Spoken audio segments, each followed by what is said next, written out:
각 나라의 하늘길이 열리기 시작하면서 전 세계 관광 수요가 다시금 꿈틀대고 있습니다. 자연스럽게 한국 역시 여행객들을 맞이하기 위한 준비로 한창인데요. 최근 해외 커뮤니티에는 광화문 광장이 재개장을 시작하면서 사진 명당들이 공개되어 화제가 되고 있었습니다. 자세한 내용 살펴보도록 하겠습니다. 광화문 광장은 예전부터 외국인 관광객들이 필수 관광 명소로 꼽을 정도로 많은 외국인들이 찾는 곳이었죠. 아름다운 고궁과 화려한 도심이 어우러진 모습은 한국을 찾은 관광객들로부터 한국에서만이 볼 수 있는 풍경이라는 극찬을 받을 정도였습니다. 그만큼 서울을 찾는 외국인들에게는 서울의 상징적인 장소로 여겨지고 있었죠. 광화문 광장의 경우 처음으로 조성된 것은 2009년경이었습니다. 그런데 조성 이후 양쪽에 차로가 있어서 보행로가 좁고 편의시설이 부족하다는 평을 줄곧 받아오곤 했었죠.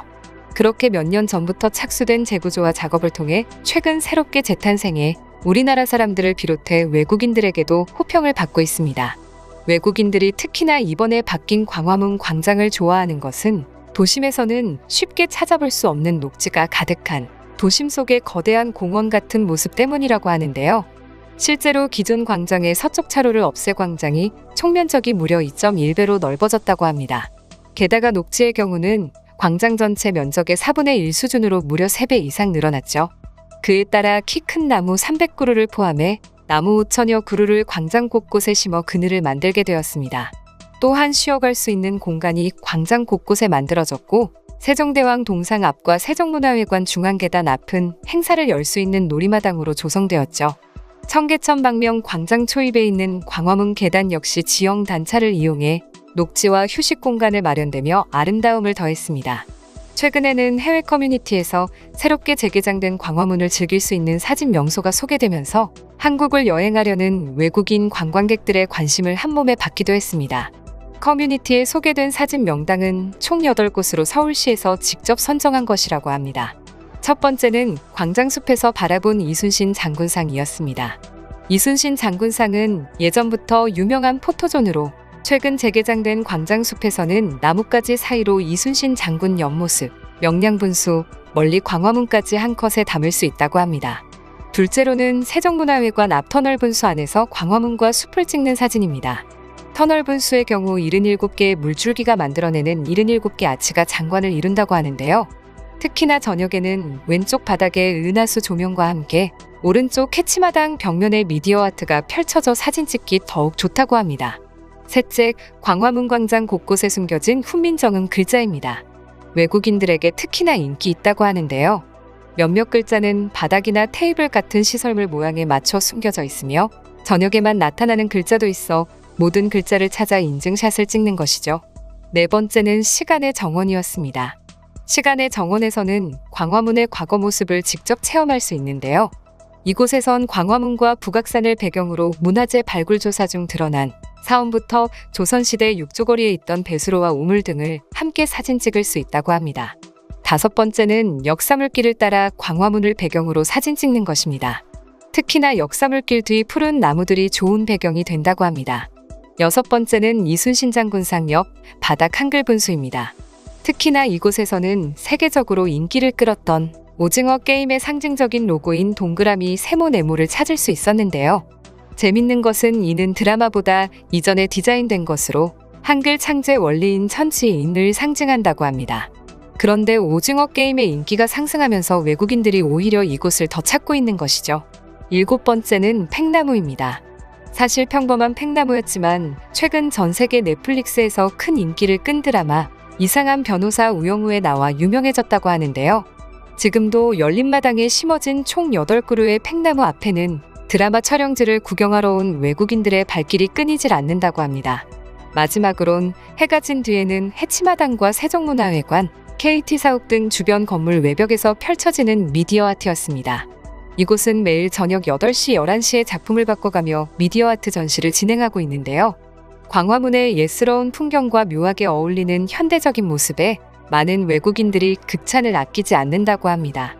해당 명소들이 커뮤니티에 소개되자 외국인들은 광화문 광장만 가도 서울 투어는 다한 기분이 들 것 같다. 예전에 한국에 왔을 때 공사 중이어서 아쉬웠는데 드디어 갈 수 있게 되었군요. 라는 반응들을 보여주었습니다.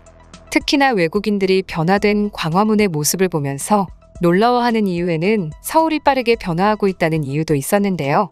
예전 외국인들에게 서울은 높은 건물들이 빽빽하게 이루어져 있는 삭막한 도시의 느낌이 강했습니다. 그런데 불과 20년 만에 놀랍도록 아름답게 변화하고 있는 서울의 모습을 보고 감탄하는 것이었죠.